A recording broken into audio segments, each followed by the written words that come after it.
नमस्कार, मैं उर्मिला और आप देख रहे हैं बीएमआई न्यूज।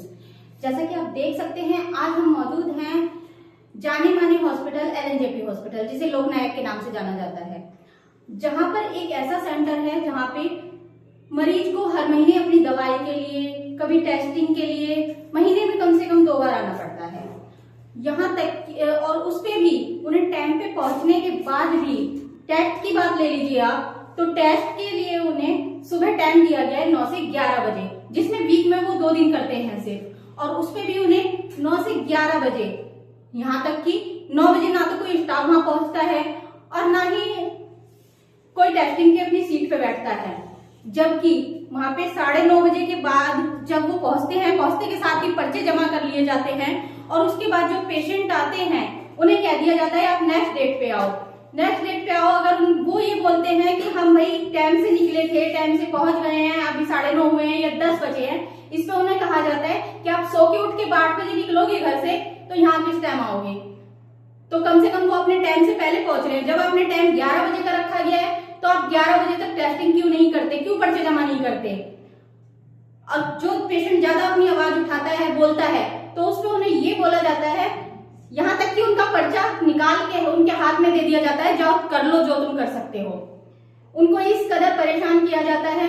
अगर कोई पेशेंट, टेस्टिंग की बात ले लीजिए, टेस्टिंग के गेट पे जब पर्चे अंदर जमा हो जाते हैं, 2-3 रूम है अंदर उसके, वहां पे बैठ करके आवाज लगाई जाती है, वहां से आवाज, और पेशेंटों को कह दिया जाता है कि जाकर के पीछे बैठो। पीछे बैठने पे आवाज इतनी स्लो होती है कि किसी के कानों में आवाज नहीं आती। कोई गेट के पास होता है, पहुंच जाता है, नहीं पहुंचता, उन्हें डांट के, जब वो अंदर जाता है तो उन्हें डांट के भगा दिया जाता है कि किस तरीके से, ये कोई तरीका है, हम इतनी देर से आवाज लगा रहे हैं, आप नहीं आ रहे। तो इतना सब करने पे मरीज परेशान होता है और उसे दोबारा आना पड़ता है।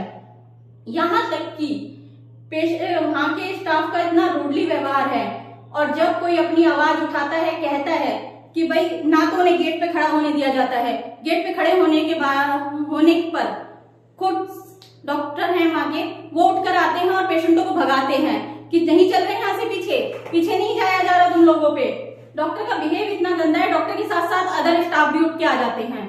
तो पेशेंट की मजबूरी होती है कि अगर उन्होंने अपनी आवाज उठाई और वो बोले तो उनका ना तो टेस्ट होगा और ना ही उन्हें दवाइयां टाइम से दी जाएंगी, यहाँ तक कि उन्हें सुनाया भी जाएगा।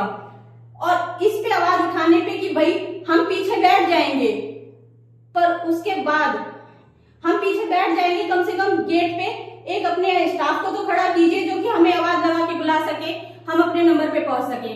तो उस पे कहा जाता है कि हम अपने तरीके से काम करेंगे, आपके तरीके से नहीं। यहाँ तक कि वो स्टाफ जिसकी गेट पे ड्यूटी है वो वहां मौजूद है, पर फिर भी वो गेट पे नहीं है, वो अदर जेंट्स स्टाफ के साथ व्यस्त रहता है। यहाँ तक कि हम आज वहां पे गए, हमने ये सब होता देख के एक वीडियो वहां पे कवर की, तो वहां की जो मैडम अर्चना थी जिनकी ड्यूटी है उस गेट पर, उन्होंने दूर से देख के सिक्योरिटी गार्ड से ये तो बोल दिया कि उनका फोन छीनो, पर ये नहीं कि वो अपनी सीट पे आए और आवाज लगाएं। इसको रोकने पर उन्होंने पूरे स्टाफ को इकट्ठा करा, यहाँ तक कि डॉक्टर सचिन, सिक्योरिटी गार्ड, अर्चना, अदर स्टाफ जो भी थे, उन्होंने एक जने को इस तरीके से घेर लिया, कहा गया फोन छीनो, आई कार्ड छीनो, ये करो वो करो। यहाँ तक कि जेंट्स सिक्योरिटी स्टाफ ने फोन छीनने की कोशिश की, जबकि वो फोन नहीं छीना गया, पर उन्हें वहां से लेडीज सिक्योरिटी गार्ड के साथ एमएस ऑफिस भेजा गया, जहां पर उनकी वो वीडियो डिलीट कराई गई। पर फिर भी कुछ वीडियोस हमारे पास हैं जो कि हम आपको दिखाते हैं। बाहर पहुंचो, तो मैं यही तो कह रहा हूँ, बाहर पहुंचो, बाहर हो जाओ।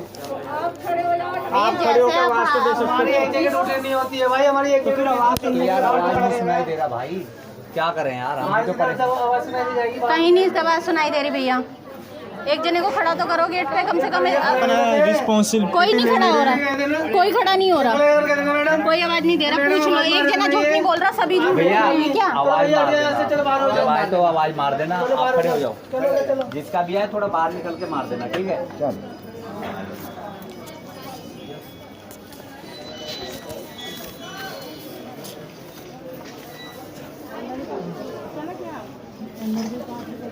कि किस तरीके से पेशेंटों के साथ भेदभाव हो रहा है और किस तरीके से उन्हें परेशान किया जा रहा है। यहाँ तक कि अगर कोई पेशेंट अपनी तारीख पे नहीं पहुंच पाता है और उन्हें 1 कारण तो उन्हें 1 हफ्ते की दवाई दी जाती है और ये कहा जाता है कि तुम अपनी डेट पे नहीं आए, एक दिन आगे पीछे होने पे या तो 1 हफ्ते की दवाई लो और नहीं तो 2 बजे के बाद तुम्हारा नंबर आएगा, बैठो पूरे दिन। और साथ ही अगर कोई कहता है भी हमारा किराया लग रहा है, हम बार बार नहीं आ सकते, हमें काम से छुट्टी नहीं मिलती, तो उस पर ये जवाब दिया जाता है तुम लोगों को पैसे दिए तो जा रहे हैं किराया और खाने के, तो उसमें दिक्कत क्या है तुम्हें आने में, टाइम पे क्यों नहीं आते तुम लोग। यहाँ तक कि कुछ पेशेंट्स ऐसे हैं जिनका रिसर्च में नाम डला हुआ है और उनको 3 महीने की जगह, जबकि सब हॉस्पिटल्स में 3 महीने की दवाई दी जा रही है, और एक एलएनजेपी एक ऐसा हॉस्पिटल है जिसमें सिर्फ 1 महीने की दवाई दी जाती है, जबकि पेशेंट को हर बार छुट्टी नहीं मिल पाती है, वो नहीं आ पाता है और अपनी मजबूरी भी बताता है, तो डॉक्टर्स वहां के स्टाफ की सुननी पड़ती है, इसलिए पेशेंट कुछ नहीं बोलता और कई बार पेशेंट डिफॉल्टर भी हो जाते हैं जो कि बार बार नहीं आ पाते। यहाँ तक कि 3 महीने की दवाई देने की जगह, जो कि पैकिंग ही आगे से 3 महीने की मिल रही है, उसमें से 1 डिब्बी केमिस्ट वाला इस तरीके से फेंक देता है, ये लो और 3 जने इसमें बांट लो, इस तरीके का व्यवहार हो रहा है एलएनजेपी हॉस्पिटल में। तो क्या ये सही है?